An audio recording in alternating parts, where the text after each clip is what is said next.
Allons à présent à l'intérieur du pays. Une équipe des œuvres sociales du président de la transition était ce dimanche à Caille.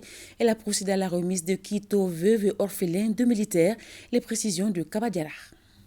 Il vient une fois de plus de soulager les veuves et orphelins de militaires des forces armées et de sécurité tombés sur le champ de l'honneur. Lui, c'est tout simplement le président de la transition, chef de l'État, colonel Assimi Goïta, à travers ses œuvres sociales. Ce sont 100 kits composés de vivres et de fournitures scolaires qui ont été remis à 100 familles de veuves et orphelins par une équipe avec à sa tête Aguebou Dambélé, conseiller du président de la transition. C'est pour dire aux familles bénéficiaires que leurs maris ne sont pas tombés pour rien. C'est vrai, ils ont perdu des êtres chers, le Mali a perdu des êtres chers, mais tout le peuple malien, toute l'armée malienne les soutient et les soutiendra toujours. Nous mesurons à sa juste valeur la portée de cet acte hautement symbolique du président de la transition qui prouve à suffisance l'intérêt qu'il accorde au devenir des veuves et orphelins des victimes de guerre et qui témoigne encore une fois de plus la solidarité agissante et la reconnaissance de la nation malienne